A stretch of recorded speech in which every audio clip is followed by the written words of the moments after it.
कहनी थी। देखिए एक छोटी सी बाबा साहब डॉक्टर अम्बेडकर 1926 में मुंबई विधान परिषद के सदस्य बने। तो 1930 में उन्होंने मुंबई विधान परिषद में एक बात कही कि महिलाओं को मैटरनिटी लीव दिया जाए, प्रसव पीड़ा के समय उनको छुट्टी दी जाए और उस छुट्टी के समय, अवकाश के समय उनका जो मेहनताना है, जो उनकी सैलरी है वो भी ना कटे। ये पीट दिया गया कि वो महार हैं और महार जो आदमी है वो बाजारी नहीं कर सकता, वो दुकान नहीं कर सकता। तो 1950 तक जब महार औरतें अपनी दुकानदारी नहीं कर सकती थी, तो 1930 में बाबा साहब डॉक्टर अम्बेडकर किस महिला के लिए छूट मांग रहे थे। उस समय तो कोई महार या दूसरे जो दलित महिलाएं थी वो काम ही नहीं कर सकती, नौकरी नहीं कर सकती थी। तो उस समय जो नौकरी करने वाली जो औरतें थी वो कौन थी? वो नॉन शेड्यूल कास्ट औरतें थी। जातियों से माने जाते हैं, उन जातियों के पास आज भी ज़मीन नहीं है। तो वो किस के लिए वो मांग रहे थे? बाबा साहब डॉक्टर अम्बेडकर ने 1942 में रोजगार कार्यालयों की स्थापना की। उस समय हमारे लोग एलिजिबल ही नहीं थे, पढ़े लिखे लोग नहीं थे जो जहाँ से बाबा साहब डॉक्टर अम्बेडकर आते हैं। तो वो किस कूचों में रहते थे, आज बड़े अच्छे मकानों में रह रहे हैं, अच्छी जगह रह रहे हैं। आज ये बाबा साहब के ही वरदान है, बाबा साहब के ही बदौलत आज हम जो है आज संपूर्ण हुए हैं।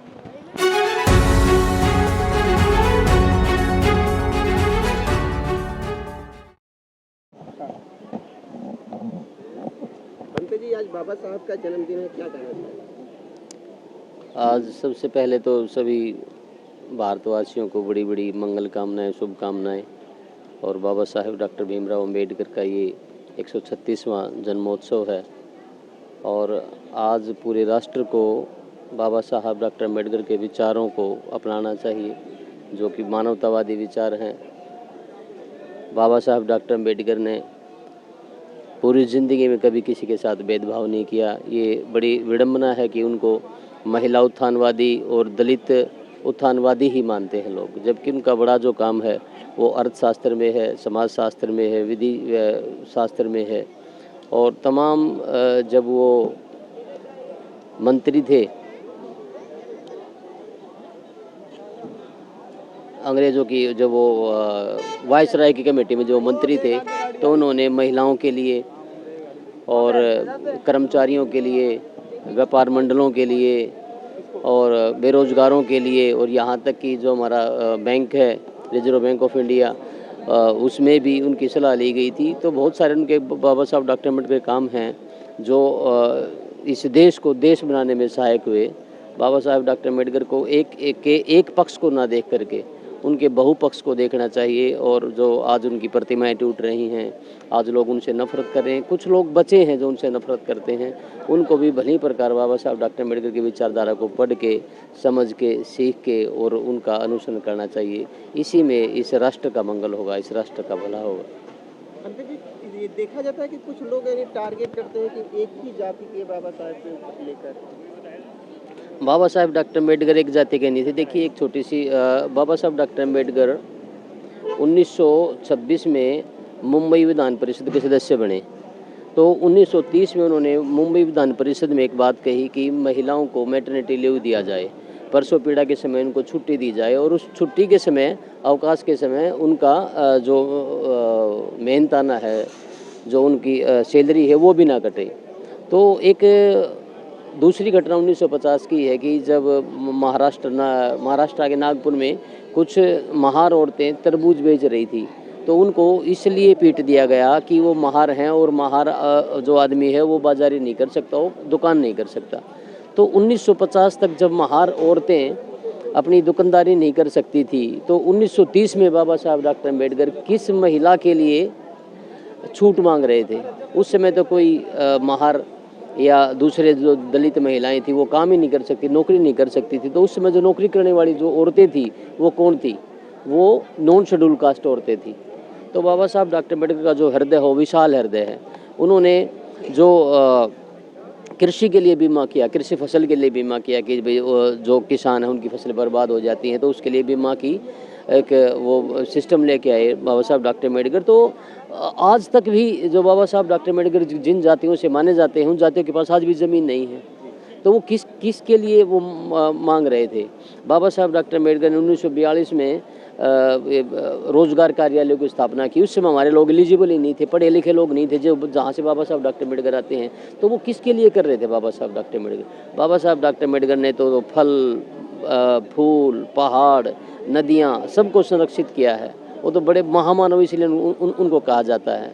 बनते जी एक लास्ट सवाल कि 1946 में हमारा देश आज़ाद हुआ, उससे पहले बाबा साहब की यानी जन्म दिवस पर छुट्टी नहीं दिया जाता, 2026 में यानी दिया गया है इस बार, तो इसको लेकर क्या आप देखिए, बाबा साहब डॉक्टर अम्बेडकर को भारत रत्न भी बहुत बाद में दिया गया, जबकि वो हकदार थे, उनको बहुत पहले मिल जाना चाहिए था। उनसे पूर्व में मिले लोग जो थे वो उनकी तुलना में तुलनात्मक रूप से बाबा साहब डॉक्टर अम्बेडकर के बड़े कार्य थे। और ये छुट्टी जो अब की बार अनाउंस हुई है, बहुत पहले अनाउंस होनी चाहिए थी। चलो देर आए दुरुस्त आए, लेकिन ये बाबा साहब डॉक्टर अम्बेडकर के का जो सम्मान है उसमें कमी है। हम दूसरे देश बाबा साहब डॉक्टर अम्बेडकर को सूर्य पुत्र कहते हैं और हम बाबा साहब डॉक्टर अम्बेडकर को महान और चमारी समझें, ये हमारे लिए एक मतलब विडंबना है, इट्स आयरनी। और ये बहुत दुखदाई है कि बाबा साहब डॉक्टर अम्बेडकर 1926 तक भी वो सम्मान नहीं पा रहे जो सम्मान उनको मिलना चाहिए। आज बाबा साहब डॉक्टर अम्बेडकर की 100 से अधिक देशों में मूर्तियां स्थापित हैं। उनको सूर्य पुत्र, ज्ञान का देवता, ज्ञान प्रतीक कहा जाता है और हम उनको दलित ही मानते हैं। ये बड़ी विडंबना। जाते देशवासियों को बाबा साहब के जन्मोत्सव पे हम यही संदेश दे रहे हैं कि बाबा साहब डॉक्टर अम्बेडकर के दिखाए बुद्ध के मार्ग को अपनाएं। और ये समता का मार्ग है, प्रेम का मार्ग है, करुणा का मार्ग है और ये बहुत ही साइंटिफिक और वैज्ञानिक धर्म है। आप चाहे वाल्मीकि हैं, आप चाहे जाट हैं, आप चाहे ईसाई हैं, सिख हैं, मुस्लिम हैं, कुछ भी हैं, आप बाबा साहब डॉक्टर अम्बेडकर दिखाए मार्ग को, भगवान बुद्ध के मार्ग को, उनके शीलों को किसी भी जाति में रहकर अपना सकते हैं। इसके लिए आपको धर्म परिवर्तन की भी आवश्यकता नहीं। आप एक बार अपनाएं, आपको अच्छा लगे, 1 महीना 2 महीना उन नियमों पे चलें, अष्टांगिक मार्ग को अपनाएं, 10 पारमिता को अपनाएं, 5 शील को अपनाएं। आपको लगे कि हाँ ये अच्छा मार्ग है तो आप सोच सकते हैं उसके बारे में। खूब मंगल कामनाएं। बहुत खुश हैं हम, अपने दिल से बहुत खुश हैं। बाबा साहब की जयंती है। जो बाबा साहब ने, जो हम गली कूचों में रहते थे, आज बड़े अच्छे मकानों में रह रहे हैं हम, अच्छी जगह रह रहे हैं।